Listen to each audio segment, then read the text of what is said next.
Thank you so much for joining us, and please feel free.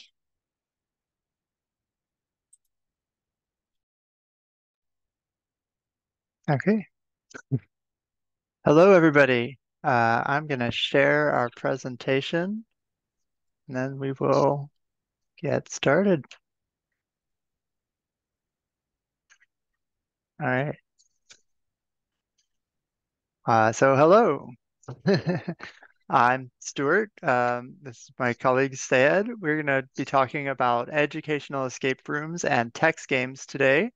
There's an agenda here which covers what we're going to be talking about, and then we'll have some time for you all to start working or thinking about a potential project, and then we'll have some time to come back together at the end for questions, answers, and we'll talk about the opportunity to apply for a modest stipend from the Alliance to create your own escape room or text game at your institution.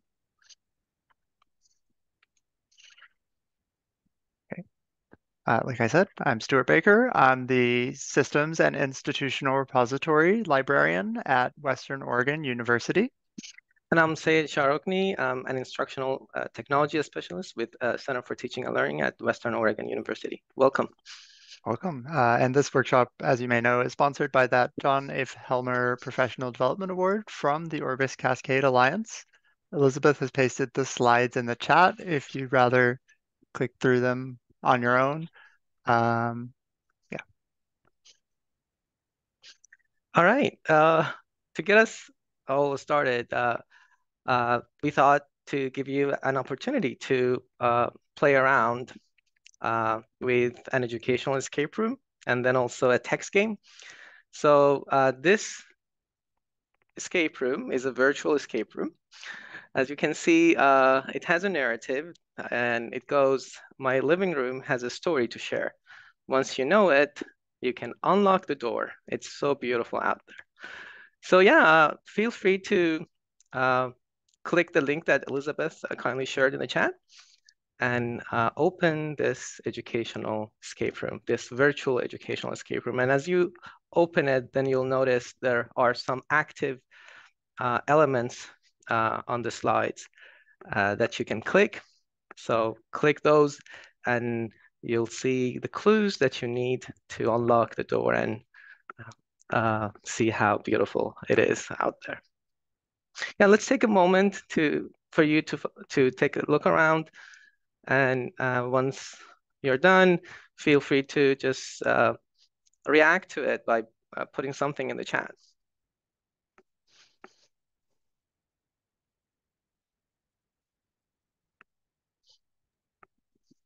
Just gonna click through it as well, which I think you can all see on the screen here. If only so there isn't a recording of 5 minutes of nothing.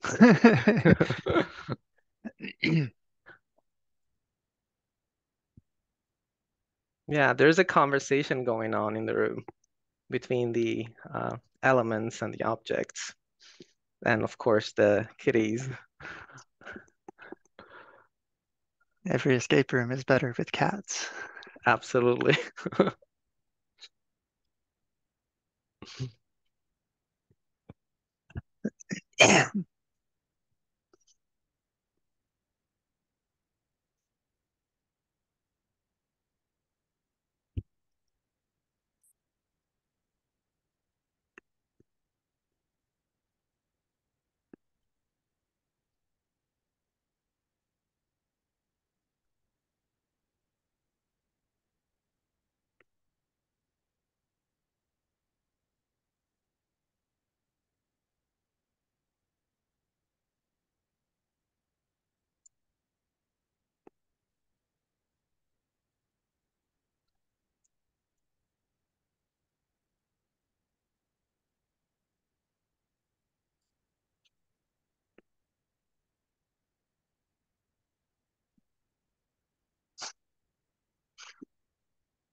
Yeah, the couch, unfortunately. We need to work on that, Tracy. The two comments in the chat is it seems on brand that the lamps think everyone is happy and that the cats are disgruntled. Very cute. Yeah. And the couch has no voice to defend itself. And the answer is it's new. It hasn't yet gained sentience. That's true. Yeah, That's the real narrative in this living room, right? exactly. So we need to adapt the narrative.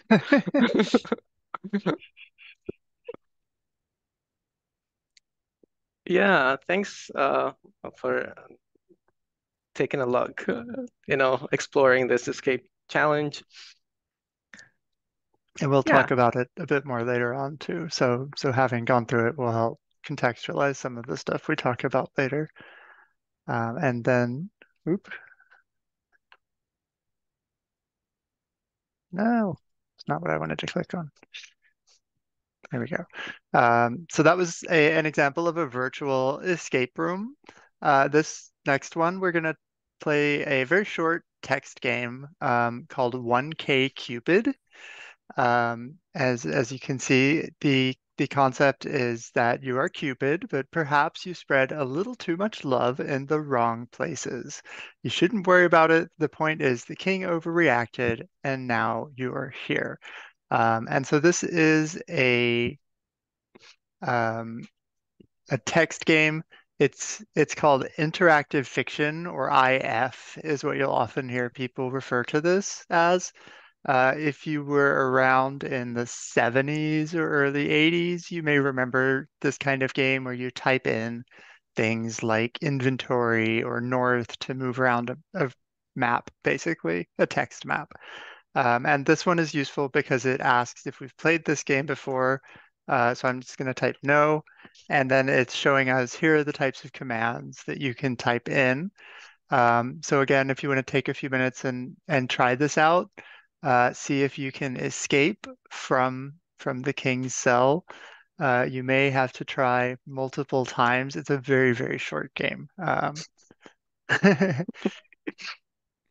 And so here's some examples of actions you can do. And there are only a few commands in this game because you can't move because you're in a cell. And typing help will also, um, help. So I'm just gonna look around and see there's our second cat. So there is a cat in this game as well. But All here the games cat are. is not disgruntled. The guard is disgruntled. Yeah. All games are better with cats. That's right. And yeah,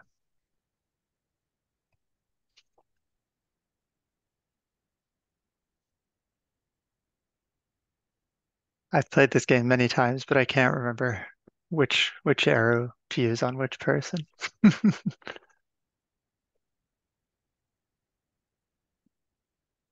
So you can see it's a very different experience than that educational escape room because I'm just typing in specific commands, um, which make the game do things. And in many of these games, there are little Easter eggs. Oh, this one doesn't have any. Sometimes you can tell it to dance, and it'll show you dancing or stuff like that. But this one is really minimal.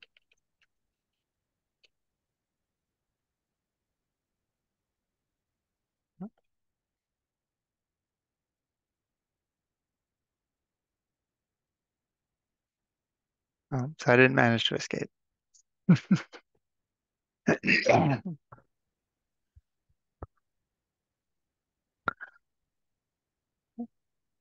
So again, we'll return to this. We'll return to this later on when we talk about how games work. Did anybody manage to escape the dungeon? I'm curious. It's a really short game, so if not, you can try it like two or three times. I think every time I play it, I have to play it like three or four times because the red arrow does a specific thing and the blue arrow does a specific thing, and you want the guard and the cat to do the right thing in the right order. So it's kind of one of those things where you have to retry it until you get the order right. Hmm. That's awesome. Yeah, thank you. So, a little bit about games and why we use games in teaching and learning. So, inherently, the main reason and rationale for using games is that inherently we are all playful beings, and given the chance, health, safety, and freedom, we play together, separately, mind, body, soul. So, we have two examples to share with you. In which some mundane activities, daily activities, have been turned into gamified and gameful experiences for users. So you might have seen them already, but we thought it's also cool to share them. So this one is Bone Bank Arcade.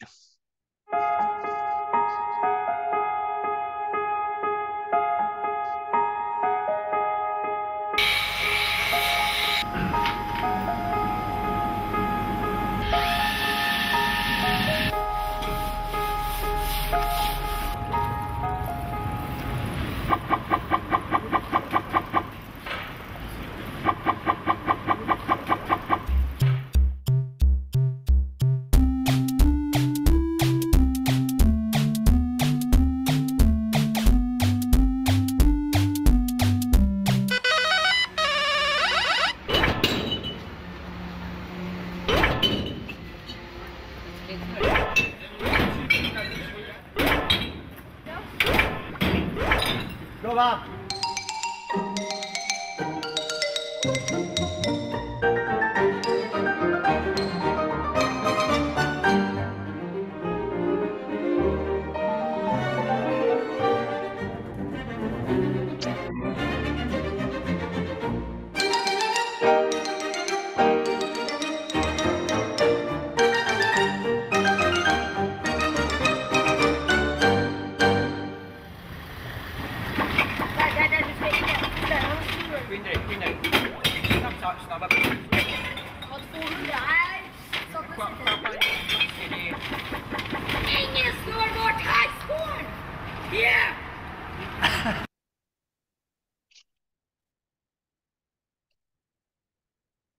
Thank you. And the next one is piano stairs.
Yeah, thank you.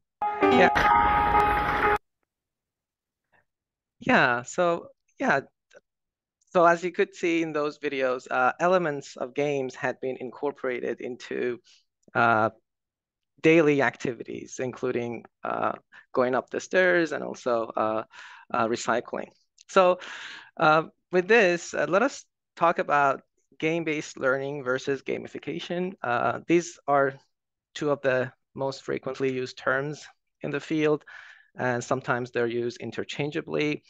But let's make a distinction about these two. So game-based learning is basically using standalone games or actual games. such as scavenger hunts, escape rooms, charades, to teach a specific skill or reach a learning outcome. So they're basically games, and they're tied to a learning objective, and the rationale for using them is to teach. Whereas gamification is about using game elements, such as avatars, quests, badges, points, levels, and power-ups, a story, time, and collaborations and teamwork, for instance, in non-game contexts. So in the case of piano, stairs, and the Ball Bank arcade, you could notice some of these elements being used to motivate action in the participants or in the users. Yeah, and as you can see in this diagram, some of the gamification elements that could be incorporated into activities include the dynamics, the mechanics, and the components of gamification. With the dynamics, you're looking at the big picture of the gamified system that has to be managed. So what types of emotions does the system help produce? What is the narrative for the experience? What are the relationships between the elements? How do players progress in the system? And what are the limitations for this specific learning system? And with that, also, there are mechanics which are used, and these are the basic processes that drive the action forward and create player engagement. So opportunities, chances, challenges, feedback, competition, win states, cooperation, and the dynamics of the dynamics of those could be part of the mechanics of the game. So the basic processes, basically. And also, there are the components, which are specific instantiations of mechanics and dynamics. You'll see these, the dynamics and mechanics, you'll see them in leaderboards, for example. You'll see them in the achievements that the players try to get, the virtual goods, the levels, the rules, the points. So all of these could be specific instances of how the dynamics and mechanics are used in gamified systems. Yeah, so in order to create a game-based or a gamified system, it's always good to have a framework at hand. And the framework we are operating from today and introducing to you also is Clark et al. 2017. And we're going to be using it to frame our presentation and workshop today. And so according to the framework, so each game needs to have a narrative. It needs to have its own narrative or the story that links all the elements of the story. So there must be a game flow. So the players need to know how the game progresses. So whether it's sequential, parallel, or there is a more complex pattern involved in the way the game is played. There are certain puzzles also in the game. So to run the game, also there are some equipment involved. And there is always a learning objective that the game is trying to meet. And also there is a debriefing session at the end where the users involved in the game and the facilitators mostly and usually talk about trying to link the experience to the learning objectives of the game. So for instance, in my living room escape that you had a chance to play at the beginning of this workshop, the narrative revolved around a room where there was a story to share. There are other alternative narratives in the chat as well. But yeah, the narrative tried to tell you, hey, there is a story going on here. You basically need to explore it to find out what's going on. And then there was a game flow. The game flow was for the users to click on the clues parallelly, which means you were basically checking out each clue, and you had the chance to check each clue independently of the others. So the game flow was parallel. And there were some puzzles that you were engaged with. There was the cat's conversation, the lamp, the fireplace, the lights in the room. And there were some equipment involved. And for the purpose of that a specific escape challenge, we used Google Slides and Google Forms. And there was also a learning objective involved there, which the presentation, the escape room was trying to meet. So in this specific escape room, the students the objective was that the students were able to review past and present tenses and some everyday vocabulary items. And this was the whole purpose of the game. And at the end of the game, there could be a debriefing session where the students could talk about what happened in the game, how did that support their learning, and also things which went wrong, and having a conversation about it so that the learning objectives could be linked to the learning experience. And then, so in our other example, which was that 1K Cupid game, the narrative is that Cupid has to escape from that poorly guarded jail cell. It is a sequential type of game because you have to type in those commands in a specific order for to win the game. As that's essentially the puzzle. And it's interesting because it's the puzzle is you can't really solve the puzzle on a single play of the game. You kind of have to fail it multiple times in order to figure out that order.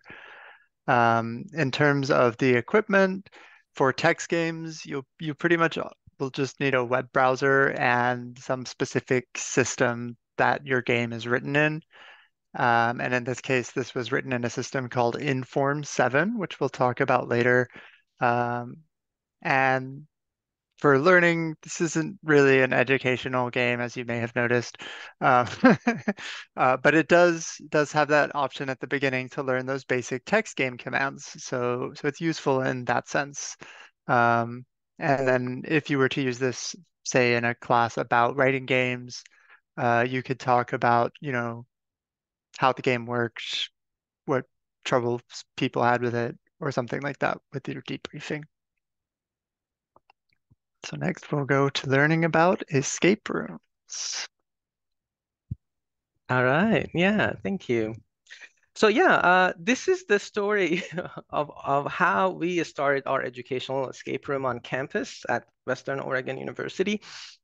So basically, yeah, I'm going to go over how it all started, what types of tools we needed to have, and what we did to set up our escape room in case it could be useful and we need more games in teaching and learning. So maybe you'd like to set escape rooms up in your classes or in your institutions. So I'm happy to share resources both during this presentation and also after. So to start off, what is an educational escape room, or EER? So first off, it's a type of game-based learning, or GBL.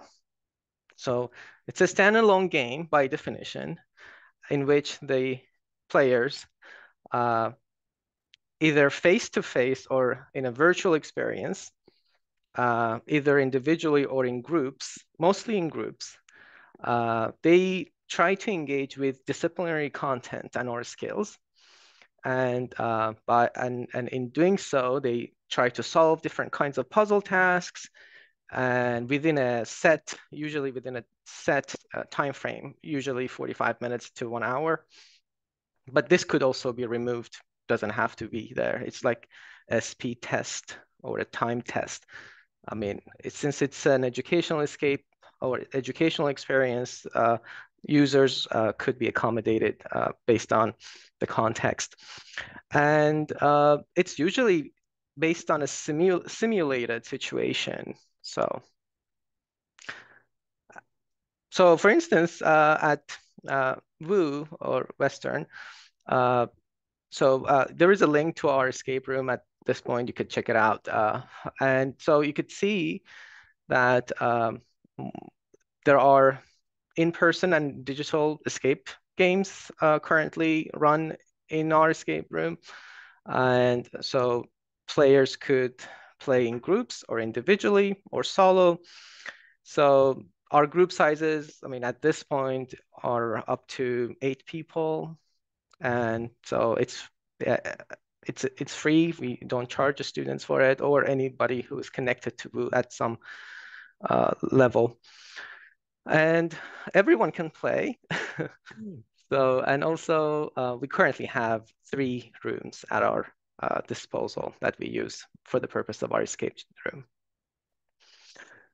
So yeah, so in order to set up our escape room, we needed the logistics of it. So we needed a physical space, at least, and also a virtual space. For that purpose, we used a Canvas course as our virtual space. That space for mostly for collaborations. We, shared resources with interested faculty and the students who wanted to help create their own games, and we're interested in coming and playing games. So, and we also shared our virtual games through that Canvas course. The course is still in use, and we keep sharing ideas. We keep uh, announcing our games, calls for playtesting, etc., etc. And also with that, we needed physical spaces. We currently have 3. We have the library escape room, which is a library slash a study room. We can use it twice a week, Mondays and Fridays. But the rest of the week, it's used as a study room. So, and there is the Maskey Hall escape room, which is a bigger room where we can accommodate 8 players. And we also have our staging area where also in Maskey Hall, where we brief and debrief with our students, with our players. Our players are not just the students, faculty members, staff members, and the students. Sometimes they team up together, or sometimes they come in their own groups. So, and as you can see also in the picture, this is our game development room as well. So we usually get together, or potentially we could get together with interested game developers to work on games. So again, in terms of logistics, we needed to acquire or purchase the ER items. What were they? So we needed boxes, mostly boxes and locks, to start off, right? Because it's an escape challenge. You usually need books. You usually need locks and boxes to hide the clues, and let players try to solve the puzzles. And usually, the puzzles involve some sort of unlocking a box. So, and we got some donations and surplus items from school. We secured a grant for $1,000 from through Woo Foundation, and with that money, we bought 2 kits of Breakout EDU.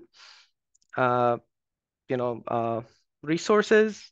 If you have played with Breakout EDU kits, you know that they involve, and you can see a picture of a big blue box in the picture on this slide, plus some locks and some dials, some cards.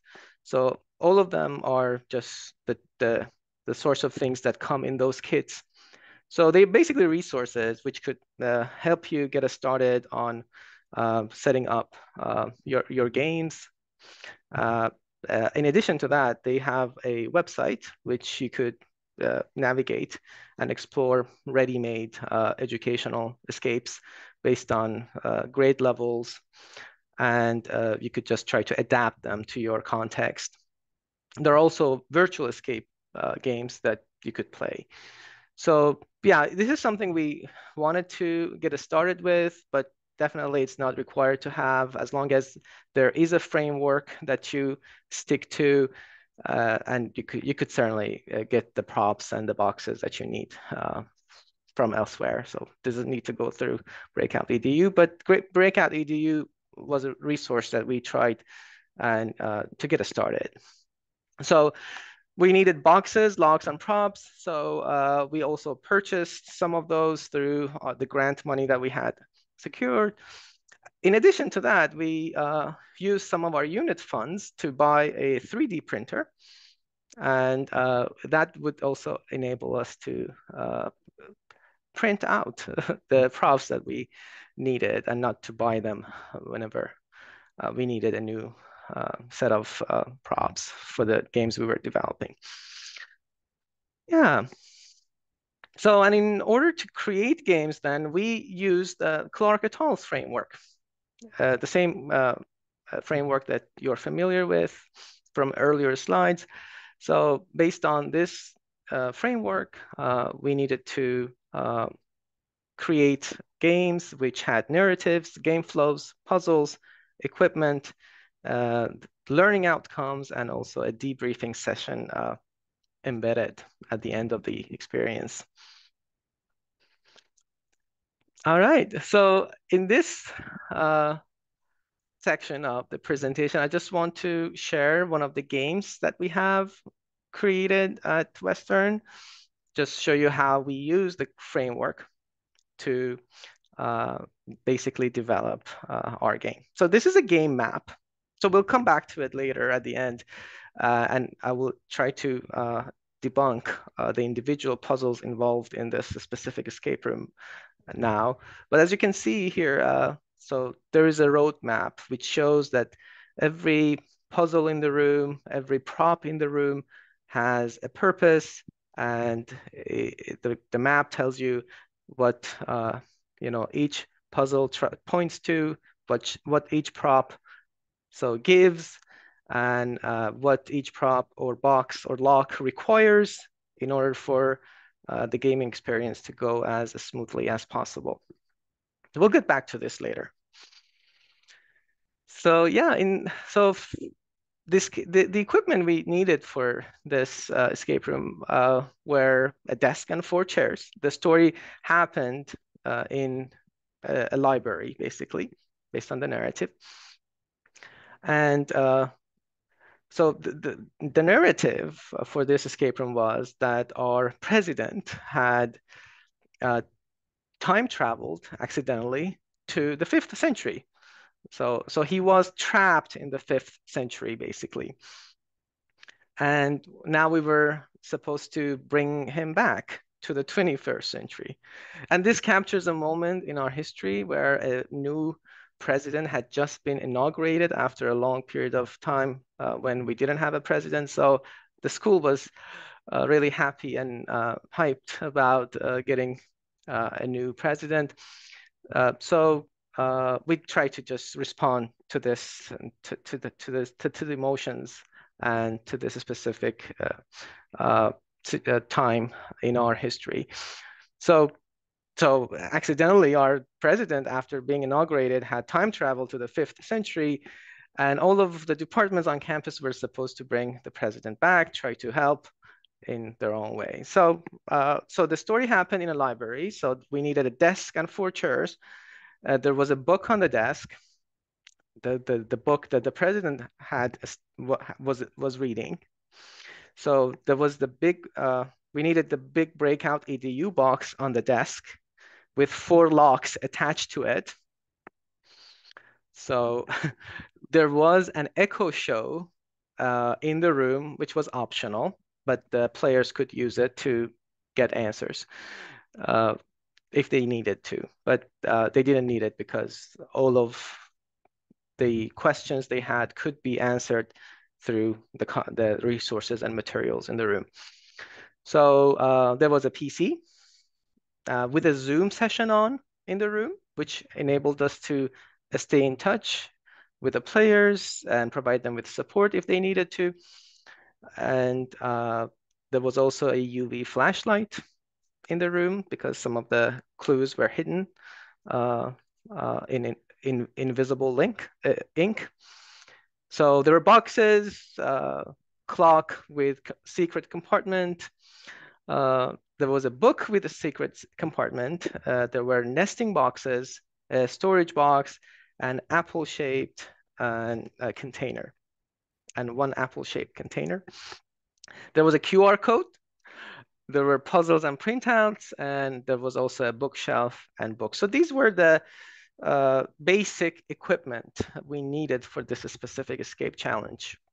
But the room could certainly have more items in it.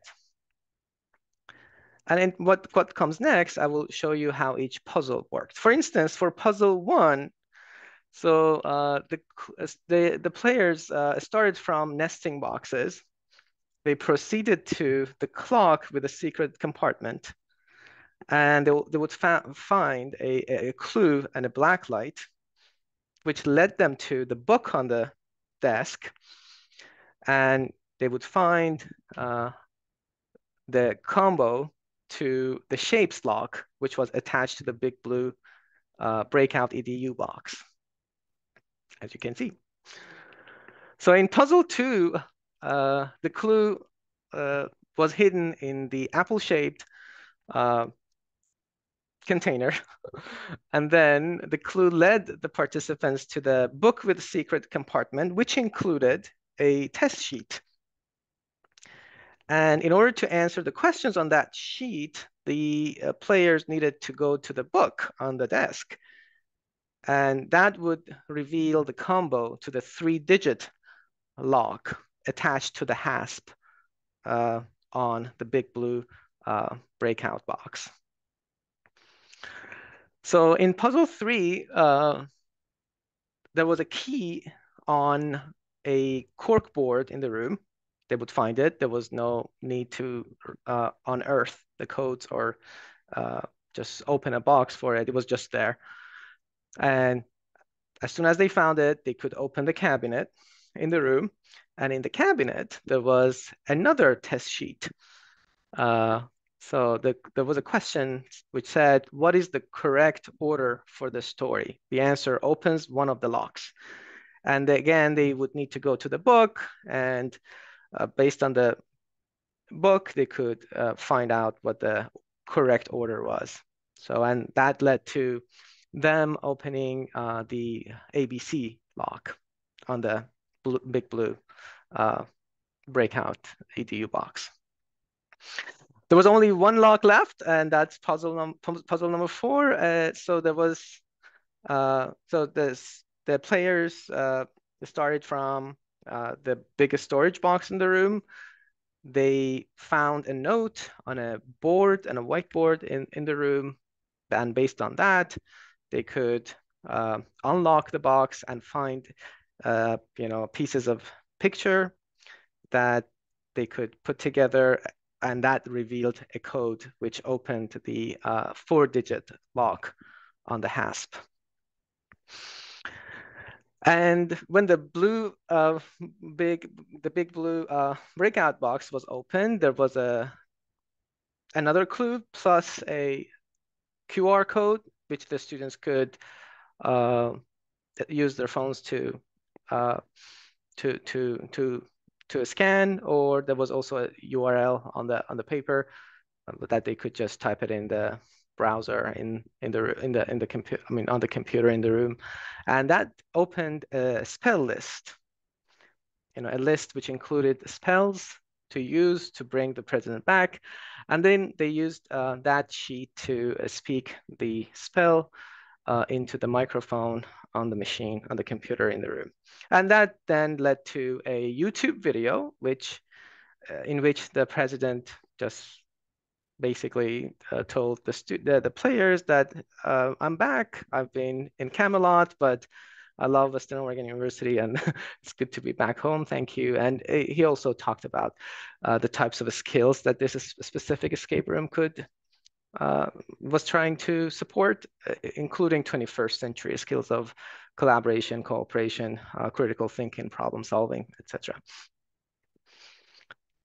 Yeah, and this ended our escape room. And again, looking at it on the map, you'll see how each puzzle tries to link to the other elements in the room so that the gaming experience would go smoothly for the players. Yeah, in terms of learning and gains, so we conducted surveys.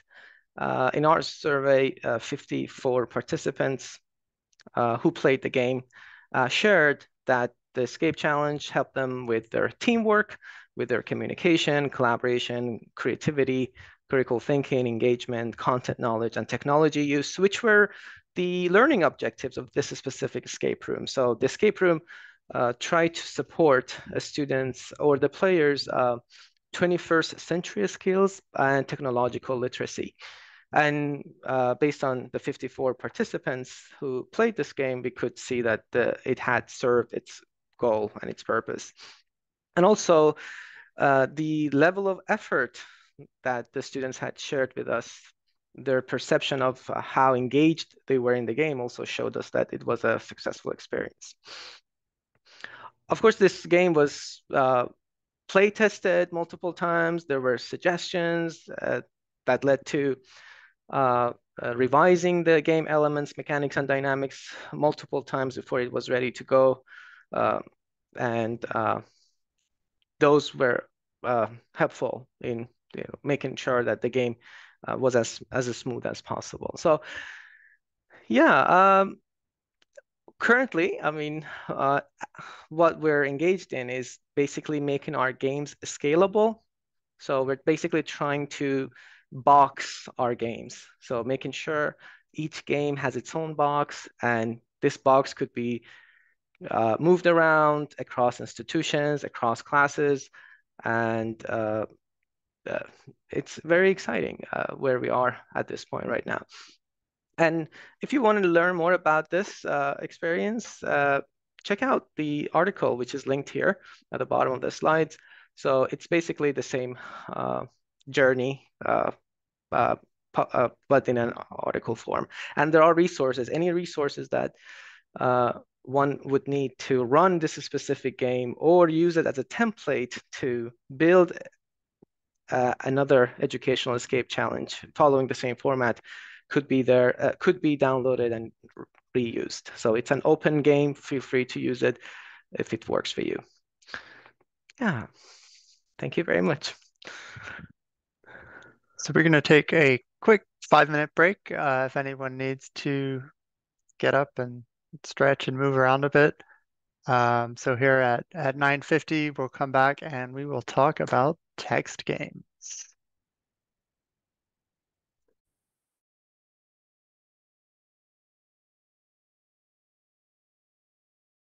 A little longer to get back, and then I will start talking.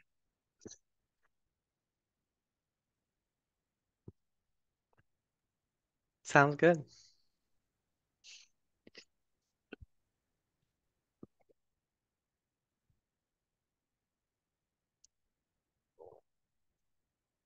All right. So let's talk about text-based games, also called text games, or in many circles, interactive fiction, which is frequently abbreviated as IF. So what is interactive fiction? And we saw an example earlier with that 1K Cupid game. The type of video game where the player's interactions primarily involve text, that involves like typing in, sometimes clicking on things. So interactive fiction has been around since the 70s. Zork over here is pictured. This is a classic game of interactive fiction.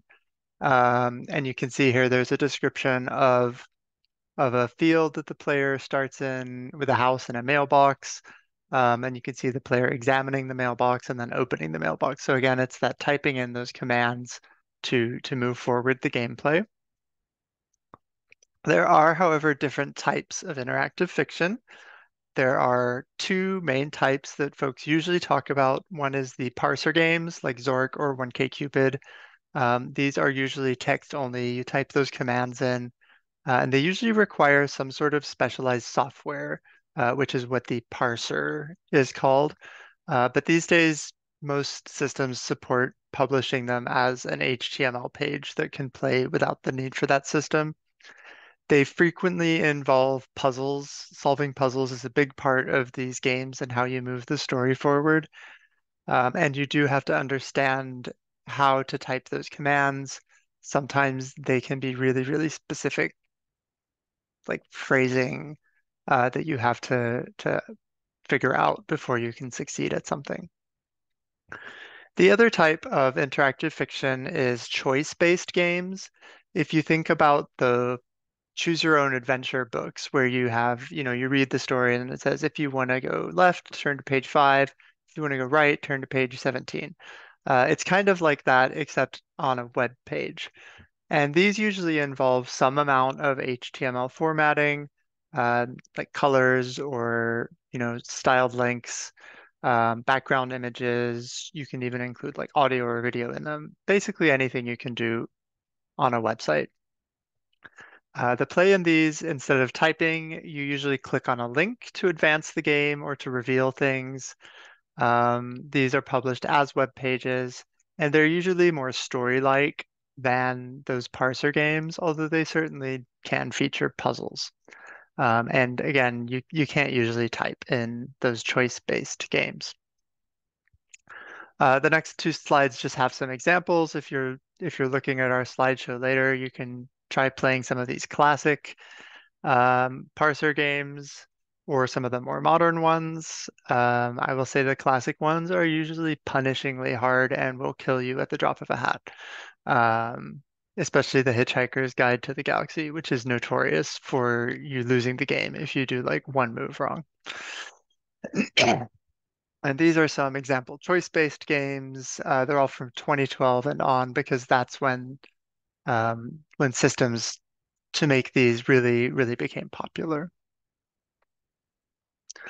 So here's an example of a choice-based game. We've already looked at a couple of parser games. This is from a game called Birdland, where the plot is that you are a kid at a summer camp who's awkward and has trouble, fitting in with her peers.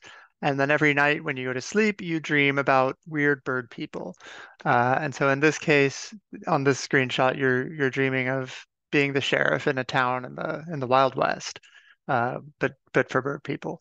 And you have your bird deputy who's asking you a question about what the function of a sheriff is. And then there's those three choices that the player can select from there to keep the law, to maintain order, or to help people.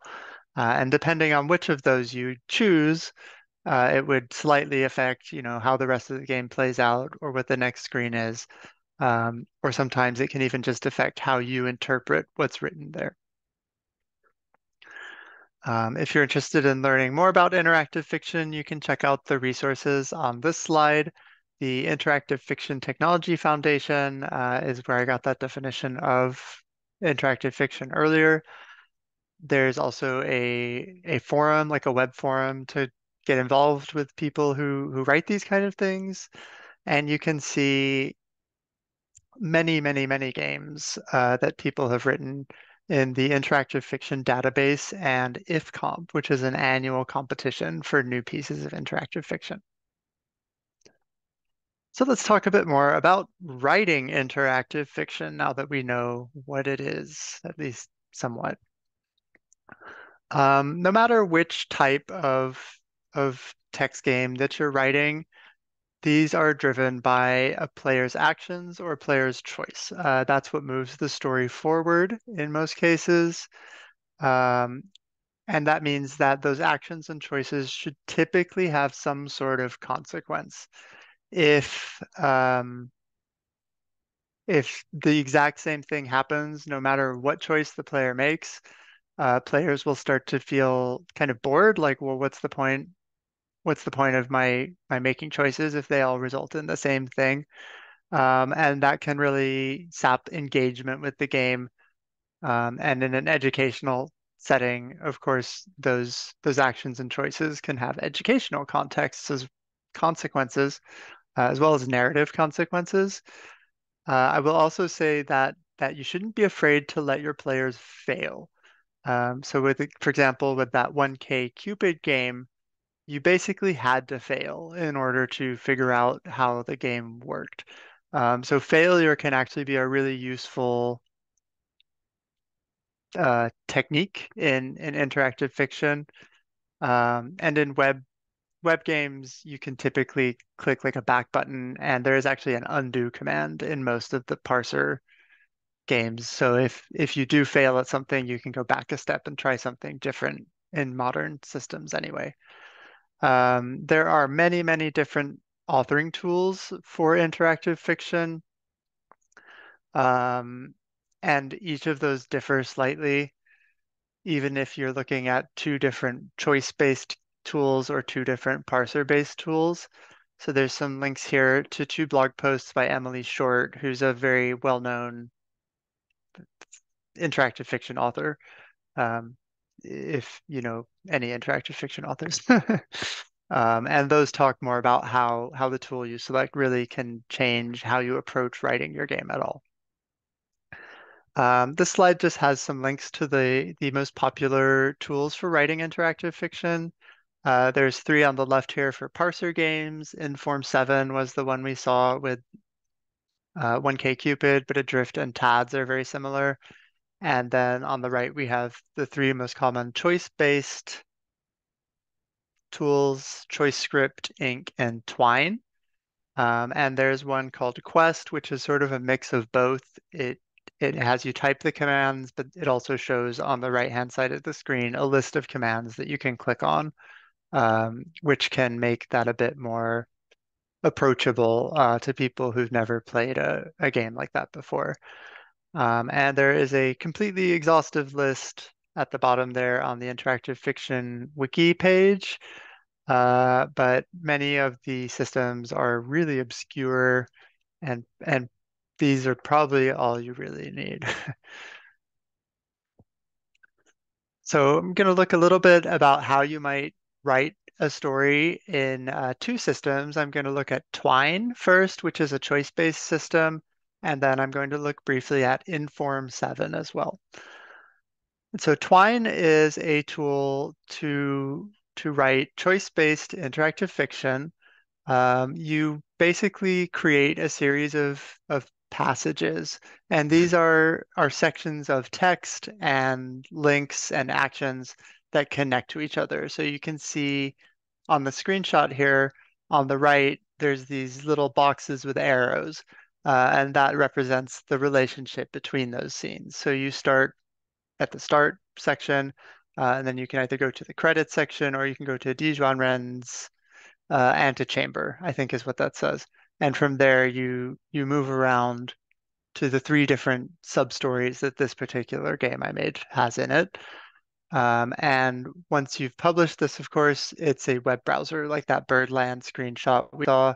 It just had the text and then some links for people to interact with.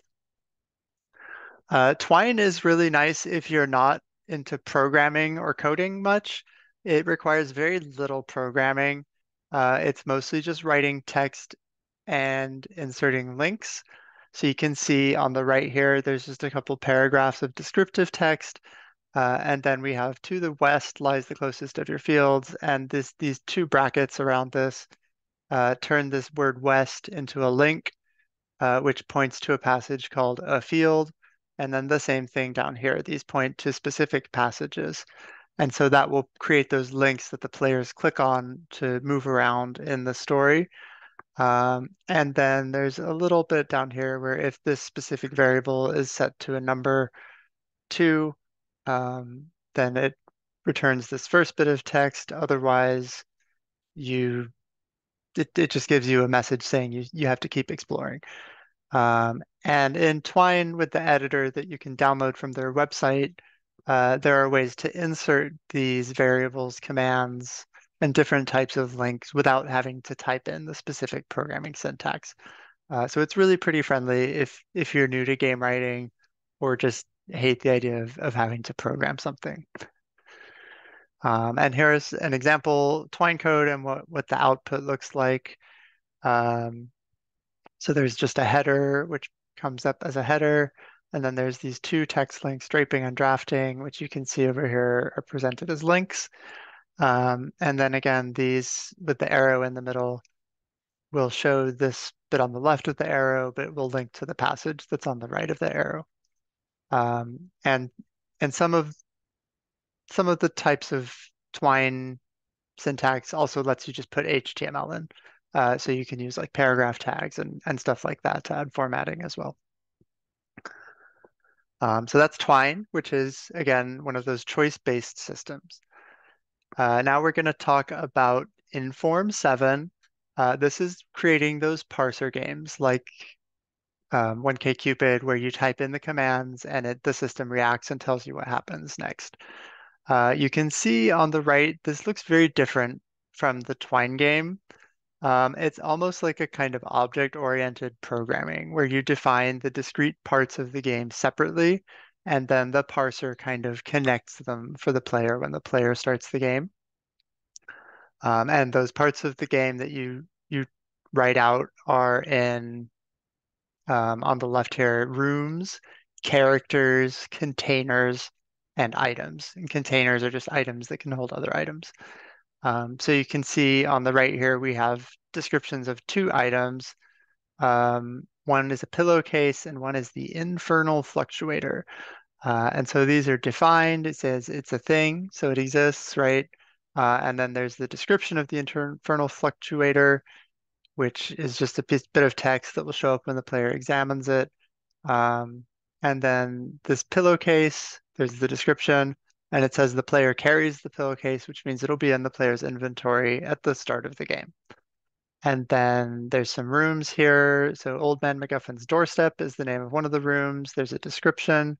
And then you can see, like, south of the doorstep is a room called Old Man MacGuffin's house. And then there's north and south. And so it's sort of defining all these different parts of the game separately. And then the player will move around in that game world when they play the game. So as I said, it is programming. The creators of Inform try to make it fairly straightforward because they use this natural language programming. So you don't type like the variable name equals whatever. You just type in English the commands. And the player's actions will change the game world when they're playing it based on how they interact with those pieces.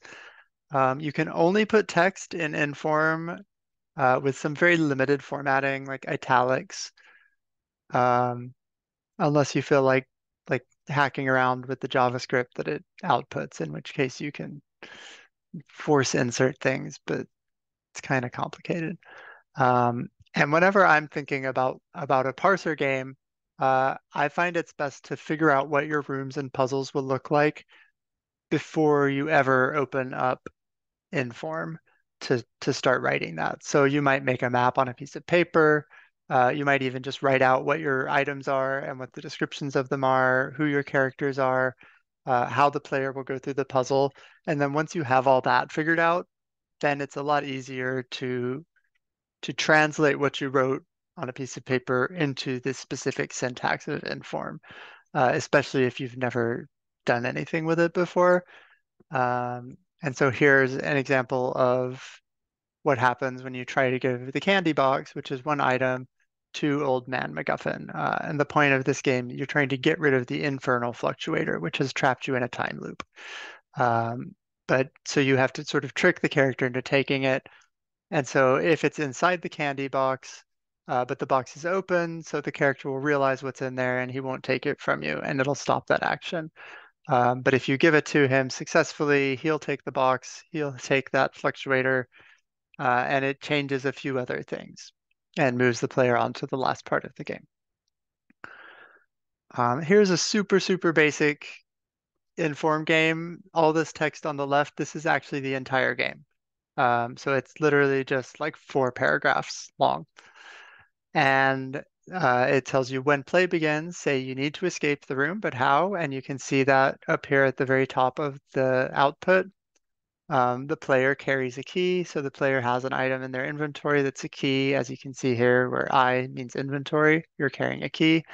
And the description of the key is blocky key with no teeth. And so you can see that here where the player examines it. And then we have a description of a room called a featureless cell with a description, which you see here. And then a locked door called the bars, which is south of the featureless cell and north of a room called escape. And so in this game, the player would be able to just basically use their keys to open the door. That's all it does. And that's what's described here on the left. Testing is really important when you're writing a text game. You need to make sure it runs for one thing and that there aren't any obvious bugs. But it's great to have other people test your game as well. Players will often do weird things that you didn't think of. And if they can solve the puzzle in ways you weren't expecting, that might mean you need to go back and tweak some things. Similar to what Sayed was talking about with the escape rooms, you can, if you have people test it for you, they can give you feedback. You can change things to make the process more smooth in the future. In this case, you can see that UCA bars here. If I had tested this beforehand, I would have been like, that's not right. And I would have adjusted the name of this locked door to be less weird, right? Um, yeah. And so when it comes time to publishing your games, as I've said, interactive fiction tools output most games as HTML files. You can host those pretty much anywhere that you can host an HTML file.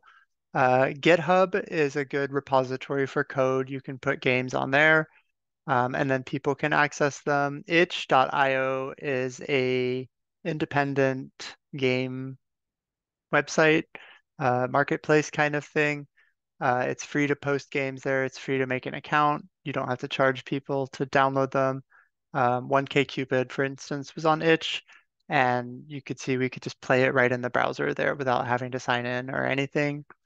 If you have, your library website, an institutional repository, an OER platform, basically anywhere you can put a website, you can put your published interactive fiction games. All right, so that was text games. Now we're going to talk, go back a bit more broadly and talk about developing educational games in general. Um,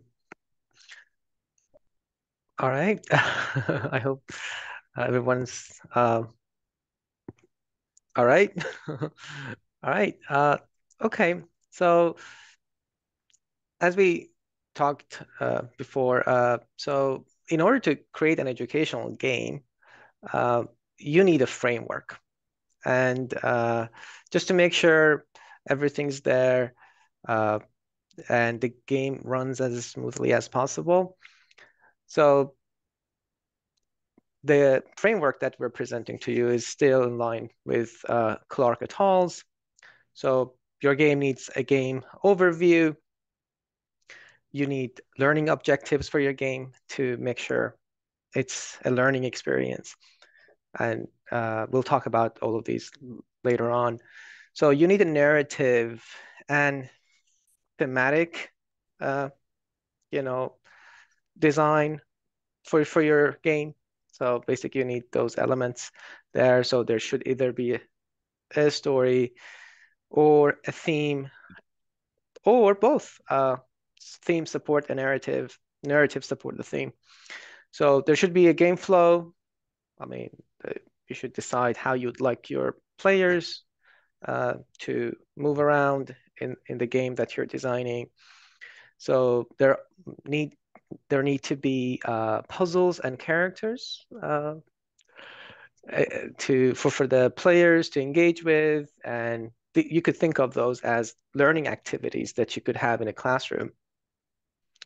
And you may need some equipment to run your game, and you may also at the end of the game you would like to have a focus group with the players, let them share their experiences, and try to connect the experience to the learning uh, goals and objectives of the game.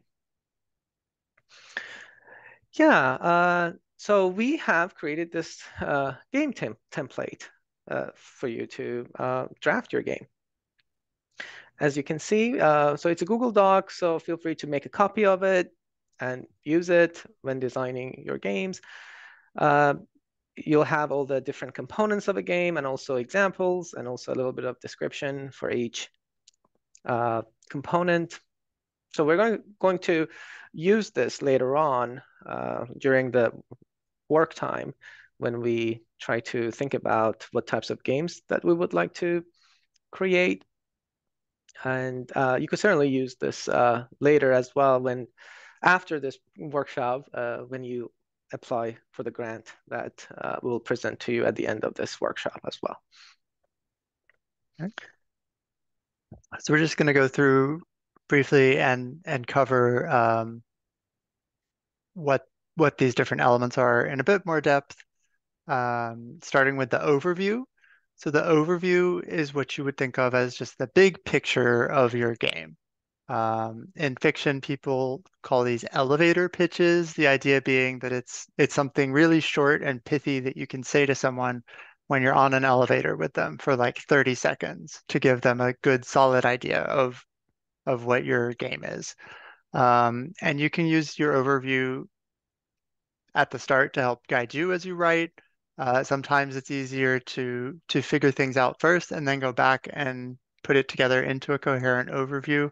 It just depends on what your process of creation looks like and what works best for you. But generally speaking, you want your overview to contain what interests you about making a game, what you want to teach players, broadly speaking, what about your game is exciting either to you or to other people, and just sort of summarize that idea in a couple of sentences. So we have an example on the right here of a game that doesn't exist where a player has to find a book to defeat a powerful supervillain by, using the library. Yeah. So games need learning objectives. Educational games do, of course. And learning objectives uh, describe the purpose of the course or assignment or the task, basically. So this is the educational piece that you would like your game to help meet. So you can use the SMART framework, which would basically say a learning objective must be specific, it must be measurable, it must be achievable, it must be result-oriented, and it is time-bound as well. So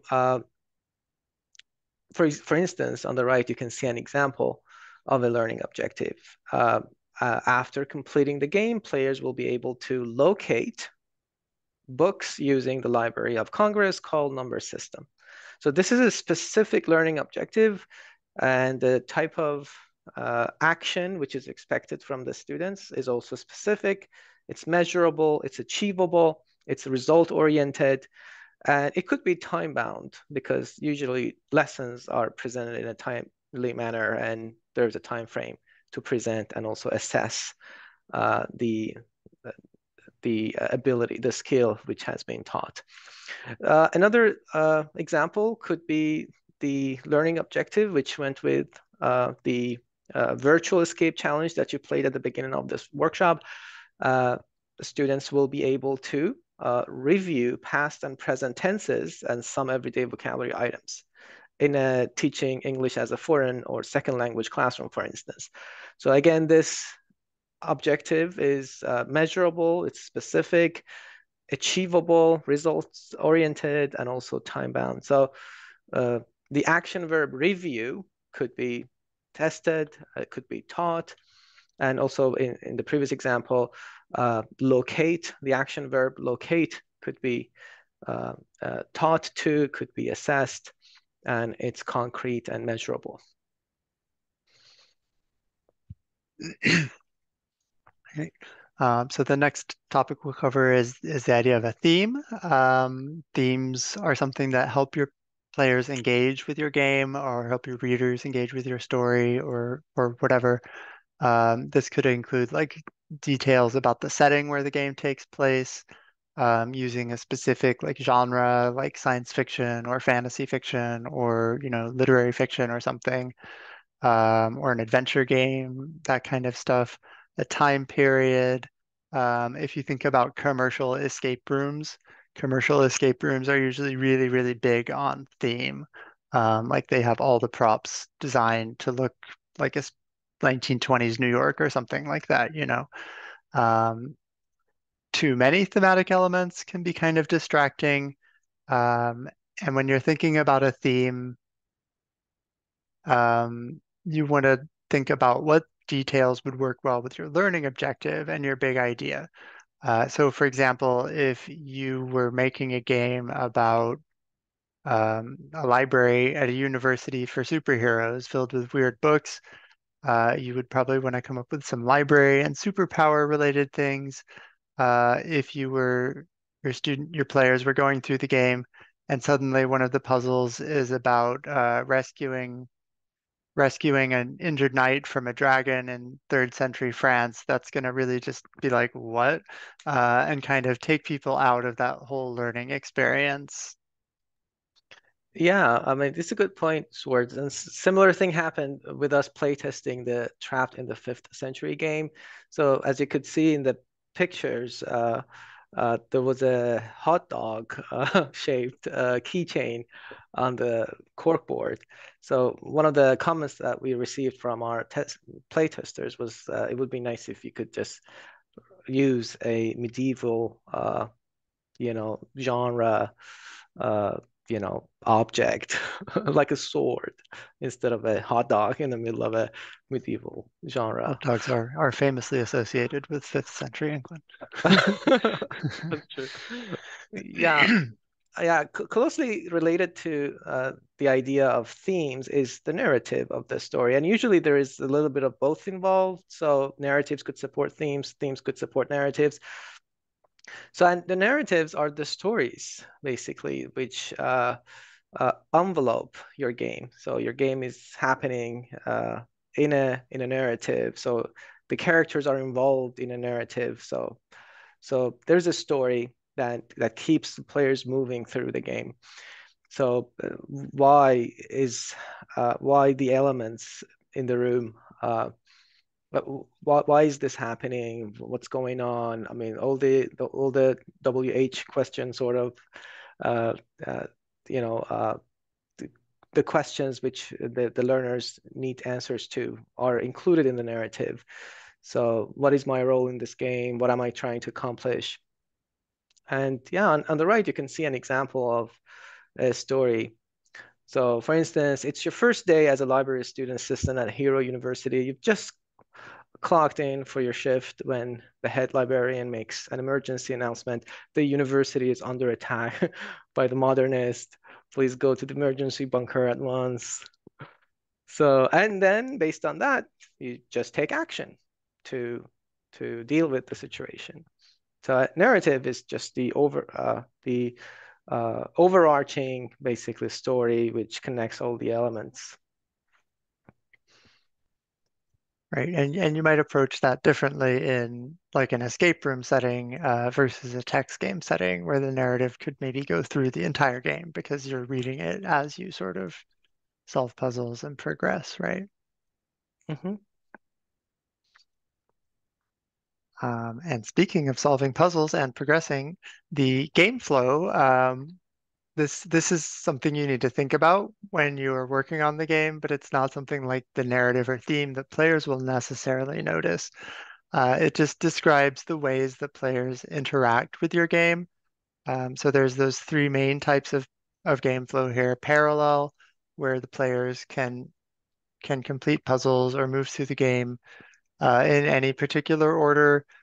So with our escape room example, there were those 3 or 4 puzzles to unlock the locks, and you could do those in any order pretty much because each one was was a standalone puzzle that gave you what you needed to unlock one of four locks.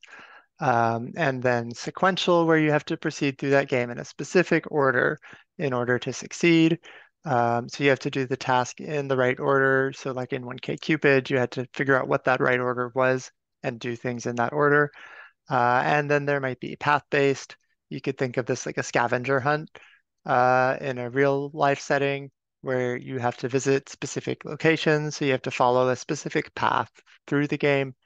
Or in a text game, maybe that involves visiting specific rooms, which each have specific puzzles in them. And any of these can make good games. When you're writing an educational game, you might think about your learning objectives when you decide which of these makes the most sense. For example, in a chemistry game, if you're trying to teach like the specific order to mix dangerous chemicals or something, um, you probably would want to make sure that that's sequential so that players understand you have to do it in this order. Um, and you'd probably also want to, talk to your lawyer to make sure that teaching students to mix dangerous chemicals is okay. But in other examples, like in a literary sense or a library sense, maybe it doesn't matter what order you do the steps in, as long as you do all of them by the time it's ended, just like with any other kind of assignment. The way the assignment is set up, the way the game is set up is going to depend on what your learning objectives are, what you want your players to take away from them. All right. And puzzles. Yeah, puzzles are key in an educational escape challenge and also educational text games. So puzzles could be thought of as activities that educators create to engage their students and try to make the learning objectives. Uh, so, uh, so puzzles should be accessible, of course. I mean, any uh, element of the educational escape room, because it's educational, must be accessible, including the puzzles. And puzzles shouldn't be too difficult, too easy. So there should be a balance of autonomy and a structure, a balance of skill and challenge, basically included in those puzzles, making sure that the students are intellectually stimulated, and at the same time they have all the supports that they need in order to progress through the game. So again, in terms of accessibility, making sure the puzzles in the room can be read. They're not, uh, they are there are multiple formats so that the players could access them. And if physical props, for instance, are again accessible, they're not, for instance, the clock is not too high on the wall, the players could easily reach them. So the hint system also, making sure that there is a hint system in place, there are clues, which could be compared to the scaffolds and feedback that educators provide to their students. So for instance, in our escape room, we have in addition to trying to create enough scaffolds and feedback embedded in the room and in the tasks and and puzzles in the room, we are on Zoom with the participants throughout the experience, making sure that they're not stuck. And if they are, we just provide them with feedback, uh, because feedback needs to be just in time, not too late, not too early, to make sure that the students are engaged in the task and they don't fall out of engagement. Right, and So, that's one big difference, I think, between educational escape rooms and commercial escape rooms, mhm. is that you don't want people to get stuck. That's Whereas true. commercial escape rooms are kind of designed to be hard to get out of, right? Whereas Exactly. you want to make sure your players in an educational setting like succeed. Because that's the point. Exactly. So yeah, we could think of educational escape rooms or escape challenges as lessons turned into a game. So we're just making sure that people can escape.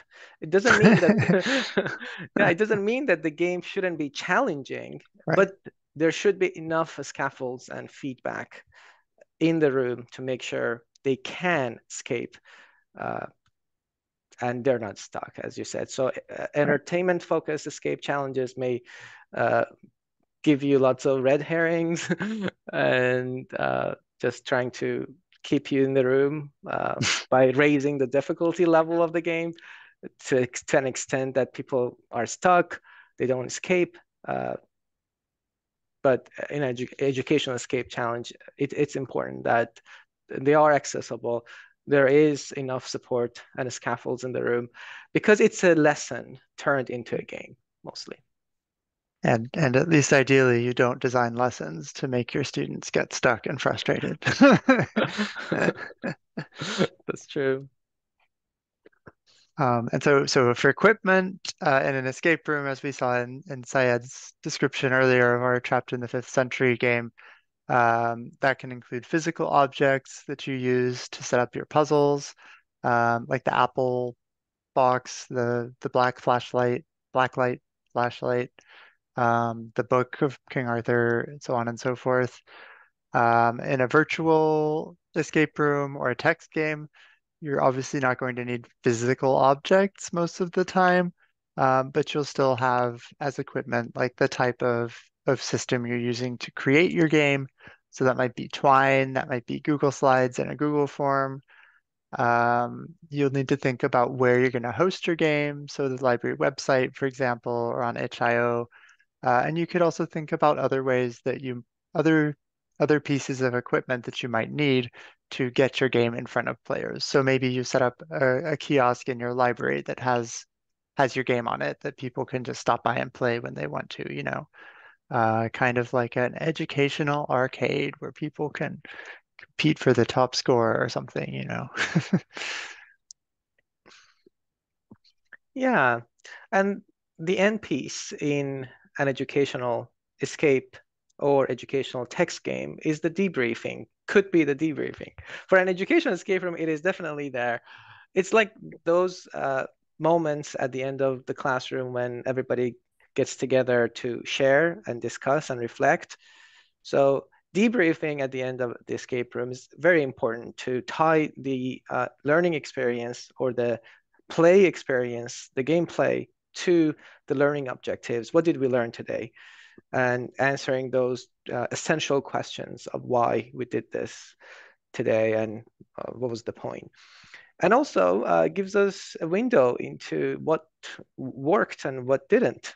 So making sure uh, we could revise the game afterwards, making sure it's a smooth experience for the next group of players who would like to play the game. hmm yeah, and in a text game setting, you can actually sort of insert your debriefs right into the end of the game.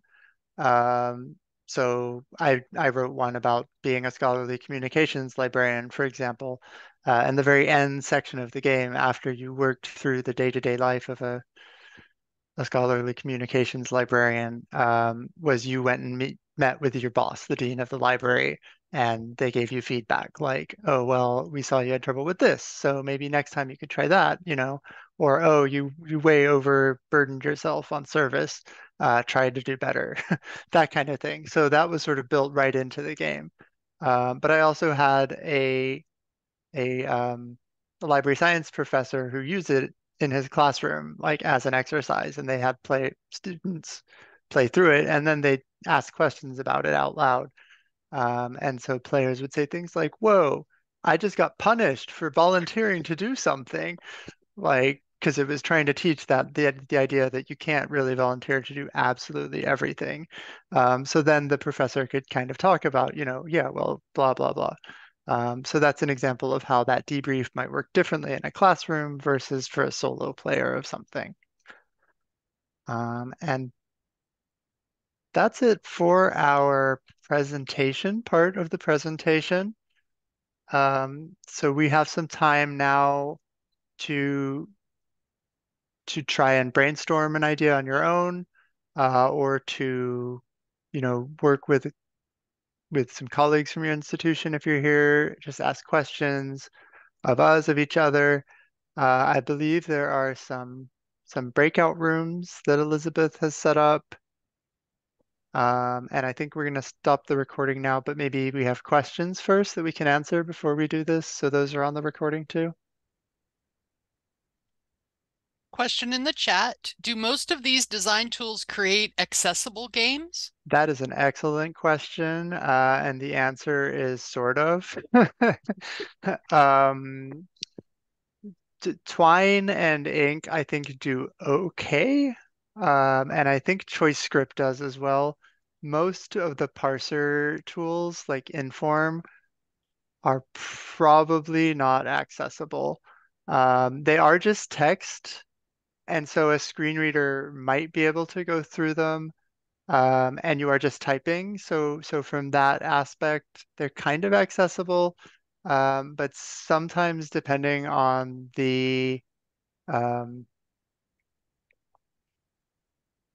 like the screen reader you're using, for example, they might not be accessible. They are usually accessible to keyboard users. Like if you can't use a mouse and you're tabbing through the game, that should work because the output on those is essentially just a web page. But sometimes they do run into accessibility problems. So if that's a concern, you might want to test like a pre-made game before you decide on a tool to see how it works in the situation you have in mind. Like if you want to make sure it's accessible to folks with a screen reader, you might want to play for a published Twine game or a published Ink game and see how that works with your specific software and operating system. Uh, and, and in some ways, you can not make things overly complicated on the back end, and that reduces that increases the accessibility, I guess. Like in Ink, you can put links in that don't take you to a new passage. They just change the text on the page. And that's probably not going to be accessible to a screen reader, but you can, yeah, like you said, just use elements that don't make it inaccessible. And just the text and links should be fairly accessible. Mhm. The response in the chat, thanks. That's about what I was expecting. That it was kind of on the game designer not to use elements that are hard to make it accessible. Right. And there are some elements though that just aren't accessible to it, unfortunately. But it's a little better than like, what you think of as video games using like text and video and, you know, sound and audio and stuff. Those are usually even less accessible because there's just so much going on. Whereas these are mostly text. Mhm. And in terms of escape rooms, again, it's also on the designer to make sure both, I mean, every aspect of accessibility is taken into consideration. The physical space, the documents which are developed to go into the room. So making sure there is enough. So there are multiple formats of the content being presented. For instance, in the Trapped in the 5th Century game, at the end of the game, when the players need to speak to the microphone so that the video pops up, we also had included a non-speaking format for the players in case they couldn't speak to the microphone. So the non, a speaking format was an application developed in Learning Apps, which is a tool that you could use to create educational apps. And that would basically ask the same questions. After the players had access to the spell list, they could just type it in, and that would lead to the same result, basically. So again, it's a good point. It's on the game designer to make sure that uh, everything is in line with accessibility considerations.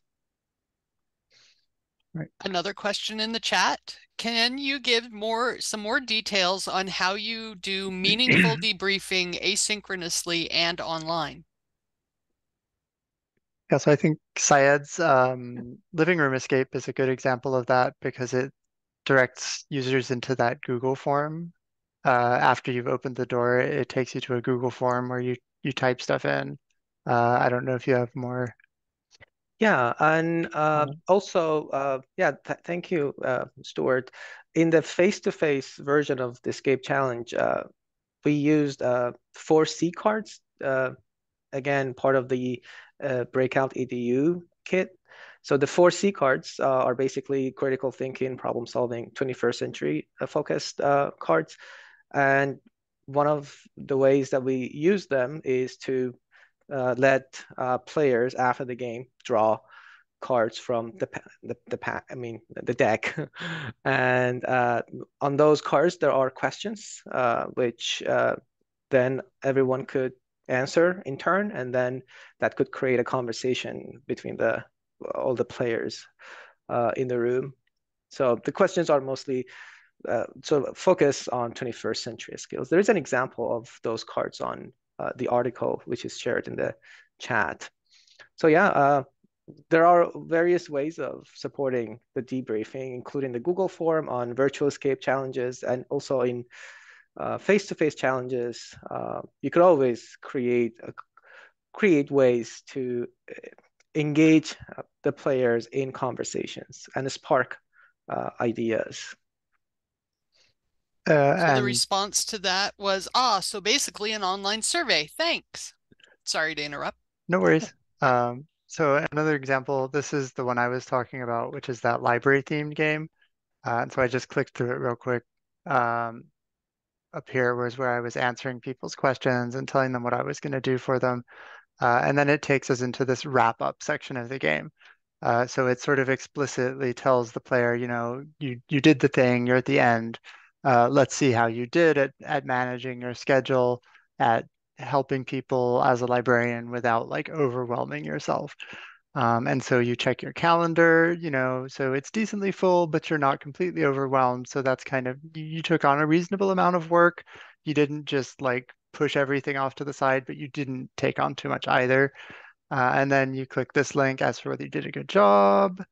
Yeah, maybe I could have been more helpful in this case. But I could have done worse. So again, it's that kind of check in with the player, let them know how they did, encourage them to sort of reflect on how things went. And then you go talk to Mix Porter, your dean, and and that's the end of the game. But you've already gone through that sort of debrief there, kind of in an in-universe kind of way. So that can be another way to make that work asynchronously without sticking like a form in there. Just another way of making the player think about what they've done. And there's a link to that game that I just put in the chat there below Sayed's 4C cards. Another question, how have you integrated your games into the curriculum/courses at WOU? That's a great question, and I can address that. So we work, I mean, we in the Center for Teaching and Learning work with faculty, and if they want to turn their lesson plans into game plans, we are happy to work with them on game design, and also once the game plan is developed, we could just set up the game in our escape rooms and then initiate playtesting sessions with students, volunteers, basically coming in and playing the game, and then collecting that feedback, and then making sure we revise it accordingly, and the game goes smoothly. So this could be a an escape challenge catered to all our students on campus, a general escape room, or a focused escape room, which only focuses on a specific classroom, a specific department and program. So yeah, I mean, that's how we have been working with our faculty. Usually our conversations happen inside that Canvas course that we have created. We have discussion boards, which we will share ideas and engage one another. And yeah, we receive we work with faculty. For instance, the most recent game we developed was a forensic and anthropology focused escape challenge. It was called the Case of X, and it's on our website right now. You could see the narrative of the game, and it's catered towards all learners at Western. So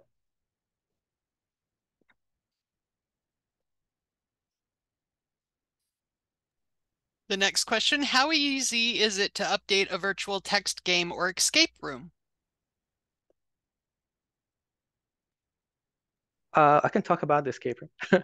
So because it's a Google productivity tool, such as Google Slides and Forms, it's very easy to basically change it or adapt it. Some use Google Sites also in the process, or some actually use standalone platforms like uh,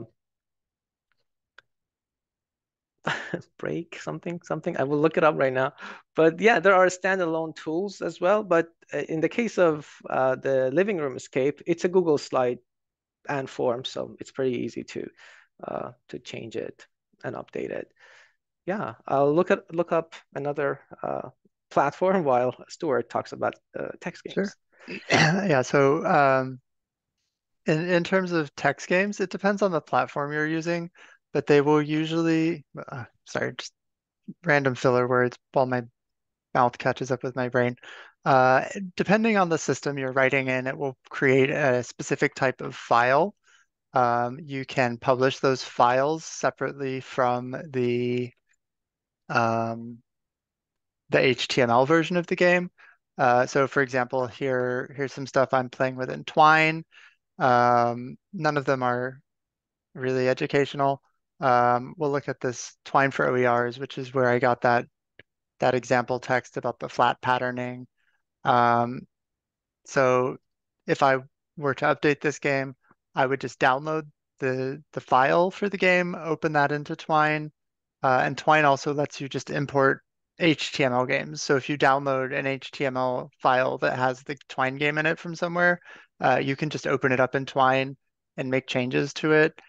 Um, and if you're in Twine, it's under this build button. So you can see publish to file there would create an HTML file, export as TWE. That is the Twine file format. So you could make that available for people to get to. The same with Inform 7. You could, to find maybe I can just do open last project. Hopefully it's not something terrible. I would opened it on the wrong page. Okay. This was my example game, right? That had the bars and the key. So again, as long as I had this source file, you can just open that in the system designed to use in the system that you use to write that type of game, and you can easily change that, and you can open existing things. You can export them somewhere up here. Materials folder, maybe that's it.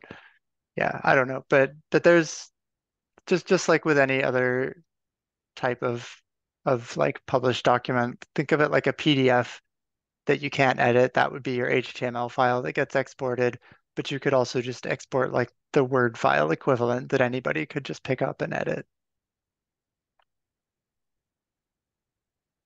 Yeah, I shared a link to a YouTube video where my colleague and I, talked about creating educate virtual escape challenges using Google Slides and Forms. And I could also share my screen and show the backend view of the virtual escape room that we shared at the beginning of the presentation. So yeah, as you can see, this is a Google slide basically, where the clues have been listed on the left, and I can just easily just click the items in the room, change things about them. So, and there are internal links in this specific presentation. So for instance, the cats points to or links to a slide 2, which is the clue associated with the cats. Or the lamp links to a slide 4, which I can just check it out here. And I could just edit it out however I want. So yeah, and also the form is a form. As you can see, I could just go to forms.google.com and just make changes however I want. Yeah.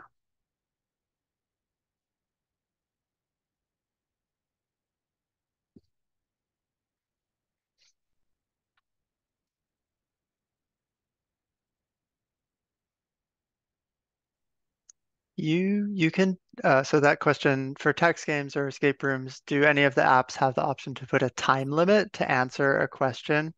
Yes, you can do that in Twine for sure.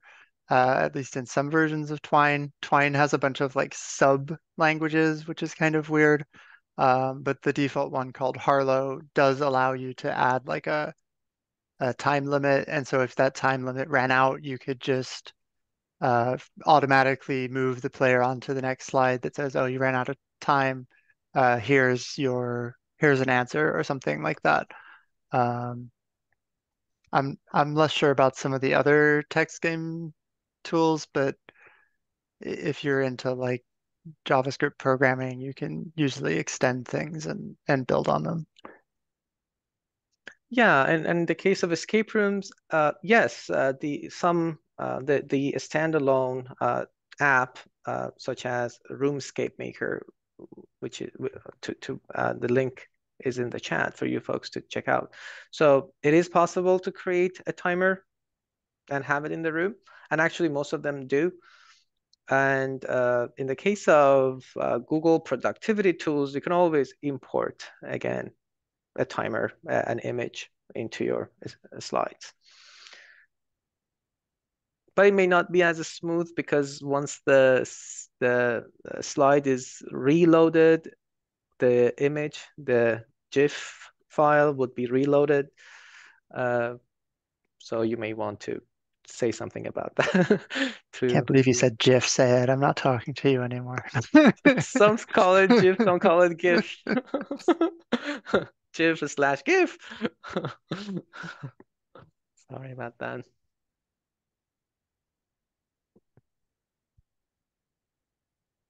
So the response was, "Yay, thank you both for answering my questions."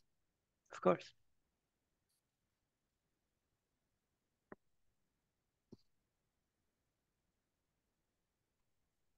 All right. So anyone else have any questions or comments?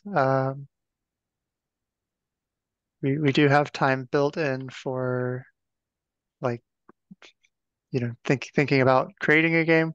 I'm just gonna really quickly share this slide. So part of this this Helmer Award grant that we received does provide for sort of mini grants, like a very small honorarium for folks who participated in the workshop to write your own escape room or text game. If you're interested in that, there's a link here on the last page of the slide to the Google form to apply. If you get those in by June 1st, this says by 8 a.m. on June 1st. Is June 1st a Monday? Because if it's not, okay, June 1st is a Saturday. I guarantee you we are not going to look at your applications at 8 a.m. on a Saturday. So practically speaking, June 3rd is the deadline because that's the Monday after. And then Syed and I are going to look over those applications and get back to folks by June 6th.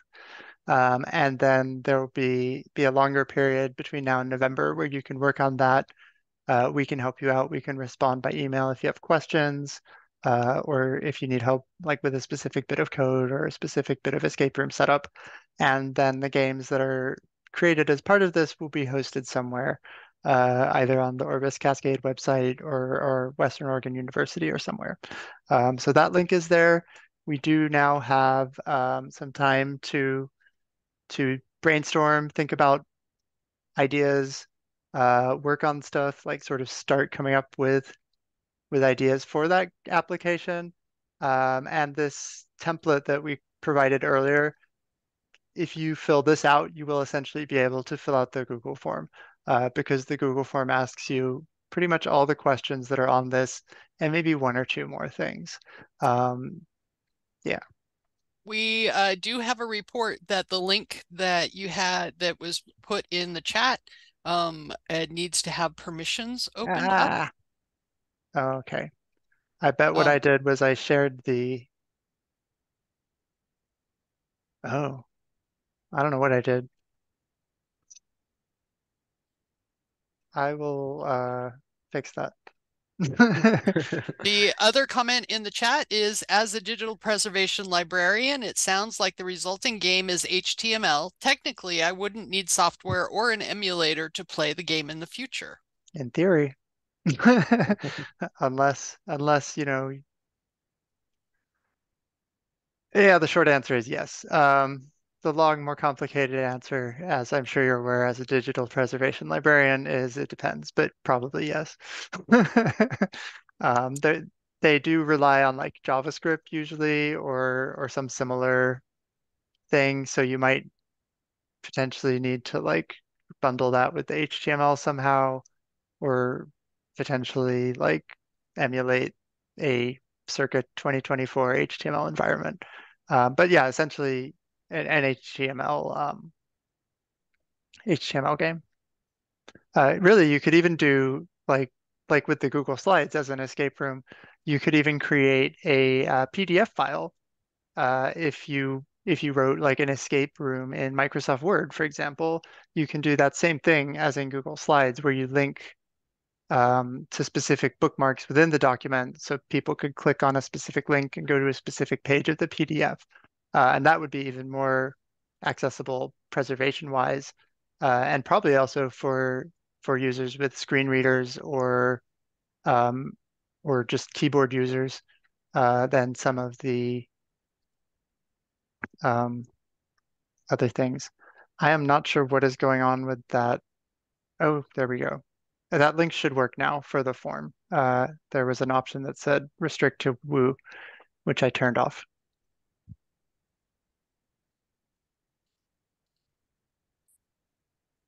How many participants would the grant money cover, Stewart? Would you So talk to we that too? we have 10 $200 honoraria or whatever you want to call them. So up to 10 people. Mhm. Um, Or I see groups, we're maybe. we're down to approximately 10 participants now. So so if you're interested, your chances are Yeah. good, right?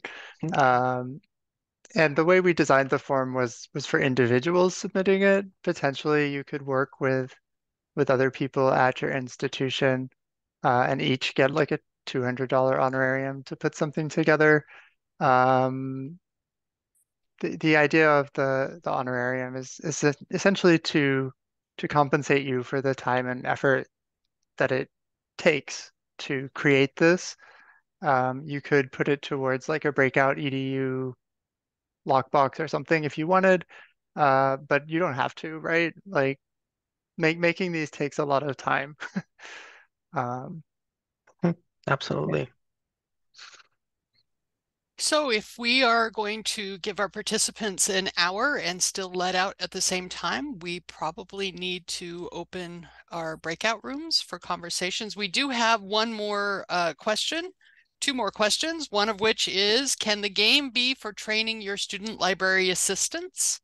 sure. And that got 2 hearts already. And a second question that's And the essentially the same second, thing.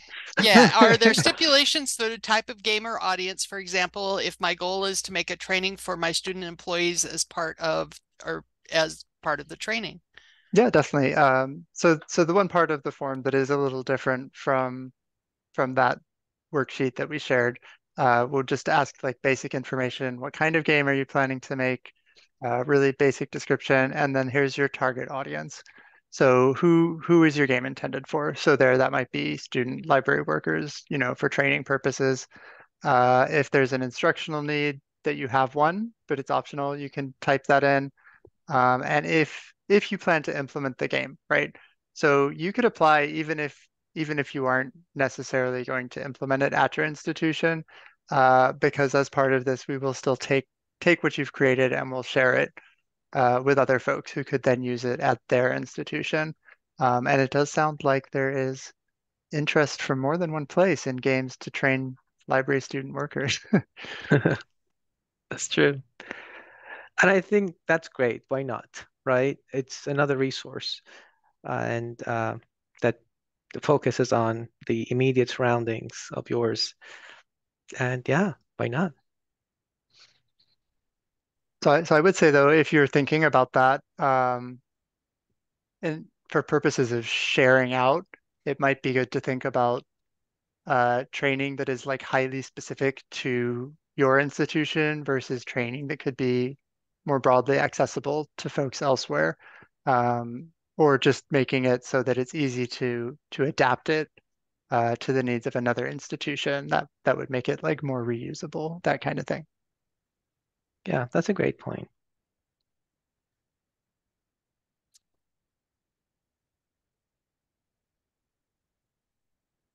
So would you like to open breakout rooms? Are you planning on having a report out after the breakout rooms? Or not? Yeah, I think we could have a brief like get back and talk if people are interested, just to share thoughts. Okay. Um, We probably need to shorten it to 45 minutes then. okay, sounds good. And if you need to take a break during this time, right, we're not going to be requiring you to stay attached to your computer the entire time. Um, yeah, and Sayed and I will both be here, happy to answer any questions, whether they be specific or non-specific. Okay, so I am Yeah. about to open the breakout rooms. We have an escape room conversation room. We have a text game room conversation room. And then we have several small conversation rooms in case you wanted to have a one-on-one type conversation. You will be seeing a dialog box come up here in just a moment, and you should be able to select which room you would like to go in. Elizabeth, did If you want to stop the recording as well? Sure.